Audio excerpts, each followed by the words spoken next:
VJ சித்துவா நமக்கு ரொம்ப பரிச்சயமானவங்க தான் சித்ரா. பாண்டியன் ஸ்டோர்ஸ் முல்லையா மக்கள் மனசுல ரொம்பவே கொண்டாடப்பட்ட ஒருத்தங்க அப்படின்னு சொல்லலாம். விஜே சித்துவோட மறைவையே இன்ன வரைக்கும் நம்மளால ஏத்துக்க முடியல அப்படின்னு தான் சொல்லணும். நம்ம சித்ராவுடைய முதலாம் ஆண்டு நினைவு அஞ்சலிக்கு அவங்க வீட்டுக்கு போயிருந்தோம். அப்போ வீடு முழுக்கவும் சித்ராவுடைய புகைப்படங்கள், அவர் வாங்கி குவித்த விருதுகள், குடும்ப புகைப்படங்களில் இருந்த புன்னகைய சித்ராவுடைய குடும்பத்தினர்கிட்ட பார்க்க முடியல அப்படின்னு தான் சொல்லணும். அவ்வளோ இறுக்கமா தான் எல்லாருமே அன்னைக்கு இருந்தாங்க. அத்தனை கலைநயக்கத்தோட தன்னோட வீடு இப்படிதான் இருக்கணும்னு பார்த்து பார்த்து கட்டி அந்த வீட்டில் வாழ முடியல என் பொண்ணால அப்படிங்கிற வருத்தம் அவங்க அம்மா அப்பாக்குள்ள நிறைஞ்சிருந்தது. எப்படி இந்த ஒரு வருஷம் ஓடி போச்சுன்னு எங்களுக்கு தெரியல. அவ இல்லாத ஒவ்வொரு நொடியும் வார்த்தையால விவரிக்க முடியாத அளவு வலியை கொடுத்துச்சு.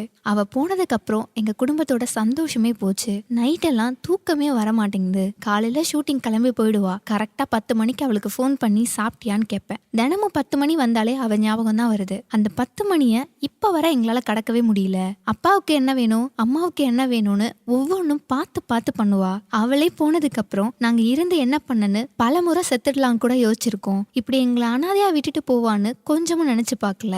ஹேம்நாத் தான் என் பிள்ளைய கொன்னுட்டான். அவன் வாழ்க்கையில வரலன்னா அவ இன்னைக்கு சந்தோஷமா இருந்திருப்பா. அவன் தான் என் பிள்ளைய அடிச்சு கொன்னுட்டான். எல்லா உண்மையும் மறைச்சிட்டான். 90 நாள் கழிச்சுதான் அந்த ஹோட்டல்ல அவ இருந்த ரூமை பார்க்கவே விட்டாங்க. அப்ப கூட பெட்ல ரத்தக்கரை இருந்துச்சு. தூக்கு மாட்டி இறந்திருந்தா தொண்டைக்குழி உடைஞ்சிருக்கும். ஆனா எங்க பொண்ணுக்கு தொண்டைக்குழி உடையல. போஸ்ட்மார்ட்டம் ரிப்போர்ட்ல மூச்சு திணறி இறந்திருக்காங்கன்னு சொன்னாங்க. ஆனா அந்த ரிப்போர்ட்டை கூட இன்னும் எங்க கையில கொடுக்கல. பொய்யான சர்டிபிகேட் வச்சு அவசரமா ஏன் ரிஜிஸ்டர் மேரேஜ் பண்ணணும், ஏன் உடனே நிச்சயதார்த்தம் பண்ண சொல்லி வற்புறுத்தணும். நாங்க தெளிவா சொன்னோம். 2020 அவ்வளவா நல்லா இல்ல, 2021 நிச்சயம் கல்யாணம் எல்லாத்தையும் வச்சுக்கலாம்னு சொன்னோம். ஆனா ஹேம்நாத் கேட்கவே இல்ல.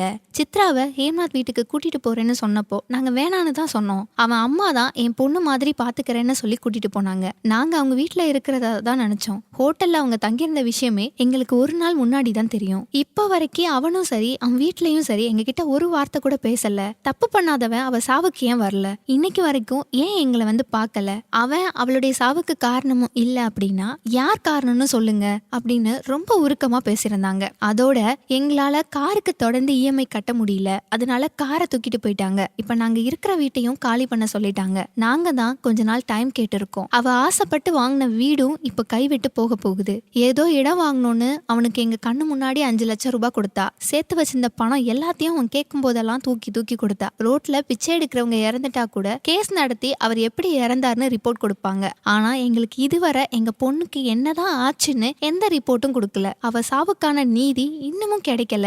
உண்மையை எல்லாரும் சேர்ந்து மறைச்சிட்டாங்க. நாங்க சட்டத்தை நம்பினோம். ஆனா சட்டம் எங்களை கைவிட்டுடுச்சு. பணம் இருந்ததால அவங்க உண்மையை மறைச்சிட்டாங்க. எங்க கிட்ட பணம் இல்லாததால உண்மைக்கு கூட போராட முடியல. அவளோட ரசிகர்கள் அப்பப்ப எங்களை வந்து பார்த்துட்டு அவங்களால முடிஞ்ச உதவியை செய்துட்டு போறாங்க. தப்பு பண்ணவனுக்கு கடவுள் கண்டிப்பா தண்டனை கொடுப்பார். அவன் தான் என் பொண்ணை கொன்னுட்டான், என் பொண்ணு தற்கொலை எல்லாம் பண்ணிக்கல அப்படின்னு ரொம்ப உருக்கமா அவங்க அப்பாவும் சரி அவங்க அம்மாவும் சரி நம்ம கிட்ட பேசியிருந்தாங்க.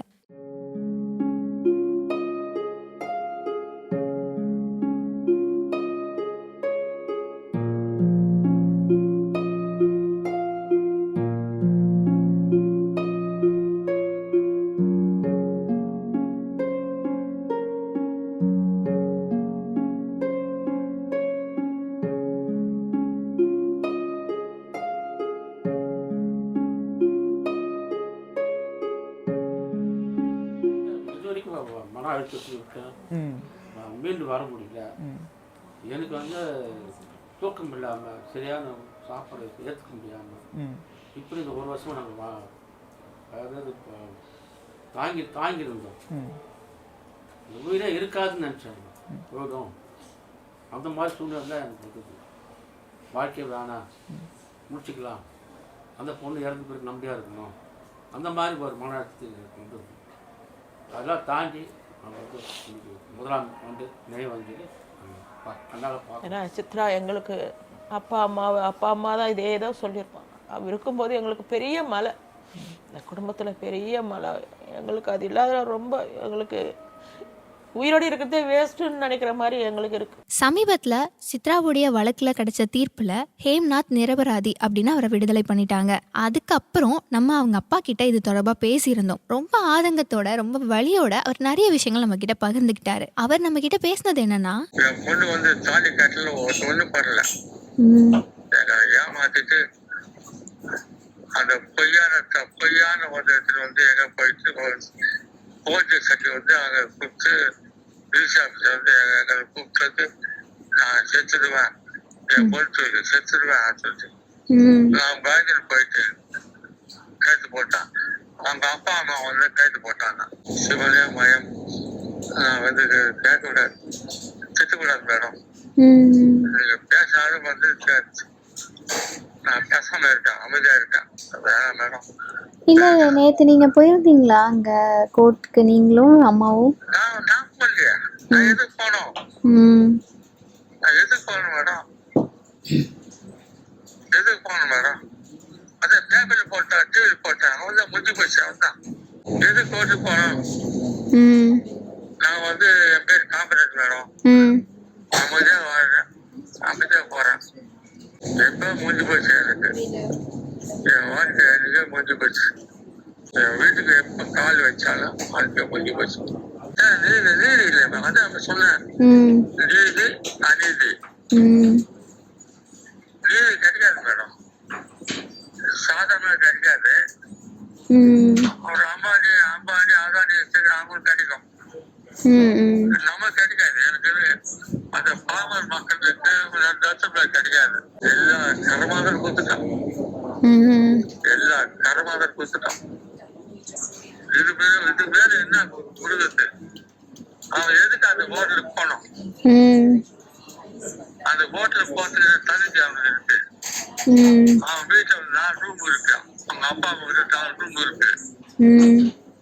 அங்க வீட்டாங்க தீபாவளி போனாங்க இல்லையா, 2ஆம் தேதி போனாங்க இல்லையா, எதுக்கு அங்க போனா அங்க தங்கினா, 4ஆம் தேதி தங்கினா, 4ஆம் தேதி அது அப்படி வந்து 8ஆம் தேதி நைட்டு வந்து 9ஆம் தேதி அன்னைக்கு போட்டான்.